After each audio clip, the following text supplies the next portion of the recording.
सवाल पूछा गया है कि हम इस रेनी सीज़न के फीवर के लिए बचाव के लिए क्या कुछ कर सकते हैं। ये बहुत ही इम्पोर्टेंट और महत्वपूर्ण सवाल है। हम इस रेनी सीज़न को बुखार को कम करने के लिए बहुत कुछ कर सकते हैं। तो आइए समझते हैं कि हम वो कौन कौन से 4 बिंदु हैं जिनसे हमें इस फीवर में बचाव के लिए बहुत सहायता मिलेगी। आपने सुना ही होगा, एक कहावत है जिसको बोलते हैं prevention is better than cure. अगर हम प्रिवेंशन कर लेंगे तो वो क्यूर से बेटर होता है। तो इसमें क्या क्या प्रिवेंशन हमें करनी होगी। सबसे पहली प्रिवेंशन हमारी ये है कि ये जो बरसात का पानी होता है इसको इकट्ठा ना होने दें। इसके लिए आपको विजिलेंट रहना पड़ेगा, आपको इंस्पेक्शन करना पड़ेगा अपने घर के अंदर, घर के बाहर, जीने में, कॉमन स्पेस में, पार्किंग स्पेस में, और अगर पार्क में भी कि कोई भी ऐसी चीज़ नहीं पड़ी होनी चाहिए जिसमें कि बरसात का साफ़ सुथरा पानी इकट्ठा हो सकता है। बिकॉज़ ये जो पानी है ये मच्छर के लिए ब्रीडिंग प्लेस होता है और बहुत ही तेज़ी से इस पानी में जो डेंगू का मच्छर है वो ब्रीड करता है। तो सबसे पहला काम हमें ये करना है कि बरसात के पानी को इकट्ठा नहीं होना। आप चाहे डेली इंस्पेक्शन करें, हफ्ते में 2 बार करें, हफ्ते में 1 बार करें, लेकिन ये काम आपको अवश्य ही करना पड़ेगा। उसके बाद भी अगर आपने सारे ब्रीडिंग प्लेस ख़त्म भी कर दिए मच्छरों के, तब भी कुछ मच्छर तो ऐसे होंगे ही होंगे जो आपकी नज़रों से बच जाएंगे और ये मच्छर आपको काटने के लिए तत्पर है।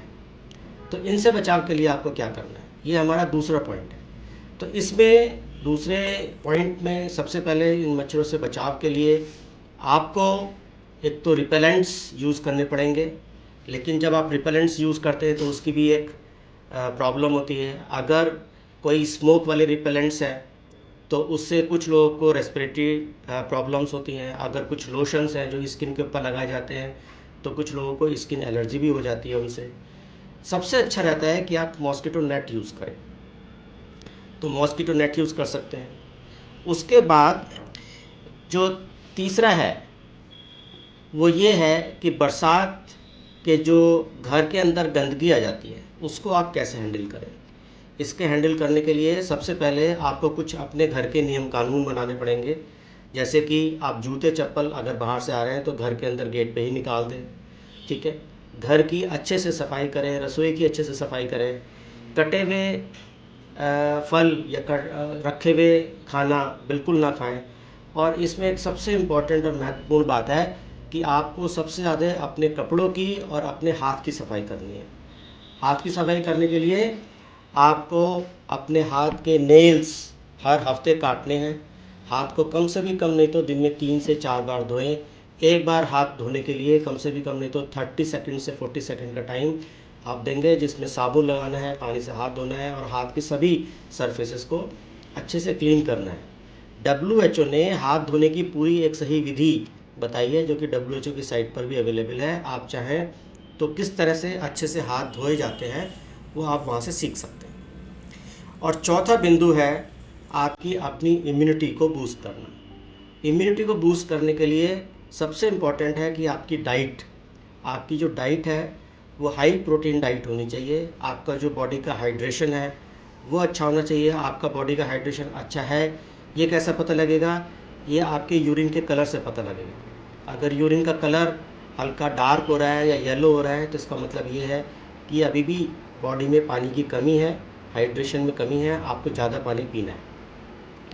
और तीसरा, आपको जो मेडिकेशंस चल रही हैं, आप अगर डायबिटीज़ के शिकार हैं, आप अगर हाइपरटेंशन के शिकार हैं, थायराइड है, आपको CAD है, CVA है, जो भी मेडिसिन्स आपकी चल रही हैं वो मेडिसिन्स आपको कंटिन्यूसली लेनी पड़ेंगी जिससे कि आपका जो सिस्टम है वो कंट्रोल में रहे। तो ये चारों बिंदु अगर हम करेंगे तब हमें कुछ बचाव मिल सकता है। लेकिन दोस्तों, ये जंग है, ये आपके और मच्छर के बीच की जंग है।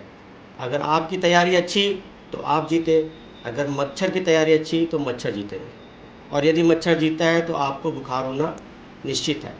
तो यदि ये सब काम करने के बाद भी आपको बुखार हो रहा है तो आपको एक उचित परामर्श की ज़रूरत है। अपने आप से दवाई ना लें, केमिस्ट के पास से जाके दवाई ना लें, क्योंकि ऐसी स्थिति में क्या होता है कि जो सिम्टम्स हैं वो थोड़ा सप्रेस हो जाते हैं और जब सही दवाई नहीं चल पाती है तो उस कंडीशन में जो पेशेंट है वो हॉस्पिटल के अंदर विद कॉम्प्लिकेशन पहुंचता है। फॉर एग्ज़ाम्पल डेंगू का पेशेंट जब हॉस्पिटल में पहुंचता है तो उसके प्लेटलेट बहुत कम हो जाते हैं। फॉर एग्ज़ाम्पल अगर उसको अपर रेस्पिरेटरी ट्रैक इन्फेक्शन हुआ है तो जो पहले सिर्फ ऊपर तक था, गले में था, नाक में था, वो नीचे लंग्स में भी चला जाता है, निमोनिया तक की शिकायत हो जाती है। और तीसरा, अगर पेशेंट को डायरिया, डिसेंट्री है और वो ऐसे ही दवाई ले रहा है बिना किसी कंसल्टेशन के, और अगर वो बाद में टाइफाइड डायग्नोस हुआ तो उस कंडीशन में आंतों में छेद होने की संभावना भी हो सकती है।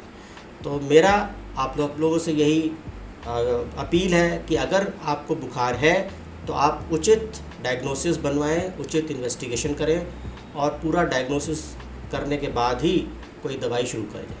Thank you very much.